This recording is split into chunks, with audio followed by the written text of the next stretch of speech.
नमस्कार दोस्तों, हमारे चैनल पांडे सनातनी में आपका स्वागत है। जय श्री कृष्णा, राधे राधे, हर हर महादेव। दोस्तों, आज हम सुनेंगे दुर्गा सप्तशती का तीसरा अध्याय। आइए श्रवण करते हैं दुर्गा सप्तशती का तीसरा अध्याय। बोलिए दुर्गा माता की जय। दोस्तों, आप सभी को नवरात्रि के तीसरे दिन की हार्दिक शुभकामनाएं। दुर्गा सप्तशती का तीसरा अध्याय। सेनापति सहित महिषासुर का वध। जगदम्बा के श्री अंगों का कांत उदय काल के सहस्त्रों सूर्यों के समान है। वे लाल रंग की रेशमी साड़ी पहने हुए हैं। उनके गले में मुंडमाला शोभा पा रही है। दोनों स्तनों पर रक्त चंदन का लेप लगा है। वे अपने कर कमलों में जप, मल्लिका विद्या तथा अभय तथा वर नामक मुद्राएं धारण किए हुए हैं। 3 नेत्रों से सुशोभित मुखार बिंद की बड़ी शोभा हो रही है। उनके मस्तक पर चंद्रमा के साथ रत्नमय मुकुट बंधा हुआ है और वे कमल के आसन पर विराजमान है। ऐसी देवी को मैं भक्ति पूर्वक प्रणाम करती हूँ। ऋषि ने कहा, दैत्यों की सेना को इस प्रकार तहस नहस होते हुए महादैत्य सेनापति चिक्षुर क्रोध में आकर अंबिका देवी से युद्ध करने के लिए आगे बढ़ा। वह असुर रणभूमि में देवी के ऊपर इस प्रकार बाणों की वर्षा कर रहा था जैसे बादल मेरु के शिखर पर पानी की वर्षा कर रहे हों। और तब देवी ने अपने बाणों से उसके बाण समूह का अनायास ही काट कर उसके घोड़ों और सारथी को मार डाला। साथ ही उसके धनुष और अत्यंत ऊंचे ध्वज को भी तत्काल काट दिया। धनुष कट जाने पर उसके अंगों को अपने बाणों से वीड़ डाला। धनुष, रथ और घोड़े सारथी को नष्ट हो जाने पर वह असुर ढाल और तलवार लेकर देवी की ओर दौड़ा। उसके तीखी धारदार तलवार से सिंह के मस्तक पर चोट करके देवी की भी बाईं भुजा में बड़े वेग से प्रहार किया। हे राजन, देवी की बाह पर पहुँचते ही वह तलवार टूट गई और फिर क्रोध में लाल आंखें करके उस राक्षस ने शूल हाथ में लिया और उससे उस महादैत्य से भगवती भद्रकाली के ऊपर चलाया। वह शूल आकाश से गिरते हुए सूर्यमंडल की भांति अपने तेज से प्रज्वलित हो उठा था। उस शूल को अपनी ओर आता देखकर देवी ने भी शूल को प्रहार किया। उससे राक्षस के शूल से सैकड़ों टुकड़े हो गए और साथ ही महादैत्य चिक्षुर की भी धज्जियां उड़ गई। वह प्राणों से हाथ धो बैठा। महिषासुर के सेनापति और महापराक्रमी चिक्षुर के मर जाने पर देवताओं को पीड़ा देने वाला चमार हाथी पर चढ़कर आ गया। उसने भी देवी के ऊपर शक्ति का प्रहार किया, लेकिन जगदम्बा ने अपने हुंकार से ही आहत पर निवर्ष करके तत्काल पृथ्वी पर गिरा दिया।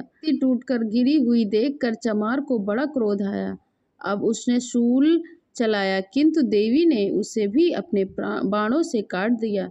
इतने में देवी का सिंह उछलकर हाथी के मस्तक पर चढ़ बैठा और उस दैत्य के साथ खूब जोर लगाकर बाहु युद्ध किया। वे दोनों लड़ते लड़ते हाथी से पृथ्वी पर आ गए और अत्यंत क्रोध में भरकर एक दूसरे पर बड़े ही भयंकर प्रहार करते हुए लड़ने लगे। तत्पश्चात सिंह बड़े वेग से आकाश की ओर उछला और उधर से गिरते समय उसने अपने पंजों की मार से चमार का सिर धड़ से अलग कर दिया।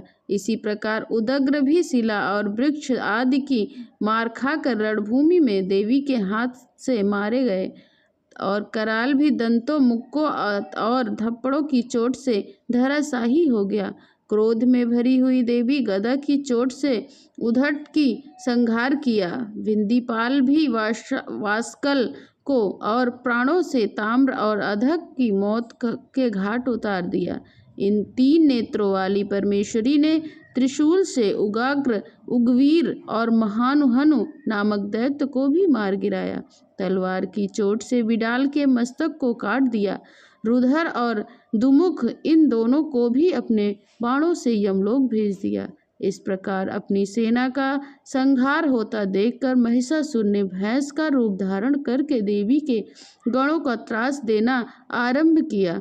किसी को थूथुन से मारकर, किसी को ऊपर खुरों से प्रहार करके, किन्हीं को पूंछ से चोट पहुंचाकर, किन्हीं को सिंगों से विदित करके, कुछ गणों को वेग से, कितनों को निश्वास वायु के झोंकों से धराशायी कर दिया। इस प्रकार गणों की सेना को गिराकर वह असुर महादेवी के सिंह को मारने के लिए झपटा।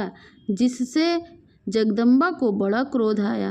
उधर महापराक्रमी महिषासुर भी क्रोध में आकर धरती के खुरों से खोदने लगा और अपने सींगों से ऊंचे ऊंचे पर्वतों को उठाकर फेंकने लगा। उसके वेग से चक्कर देने के कारण पृथ्वी क्षुब्ध हो गई और फटने लगी। उसकी पूंछ से टकराकर समुद्र सभी ओर से धरती को डुबाने लगे। हिलते हुए सिंहों के आघात से विदीर्ण होकर बादलों के टुकड़े टुकड़े हो गए। उसके श्वास के प्रचंड वायु के वेग से उड़े हुए सैकड़ों पर्वत आकाश से गिरने लगे। इस प्रकार क्रोध में भरी हुई और महादैत्यों को अपनी ओर आता हुआ देखकर चंडिका ने उसका वध करने के लिए महान रोष प्रकट किया। उन्होंने पास फेंके उस महान असुर को बांध लिया।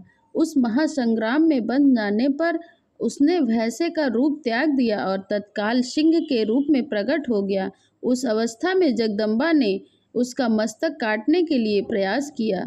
उसी समय वह खड्गधारी पुरुष के रूप में आने लगा।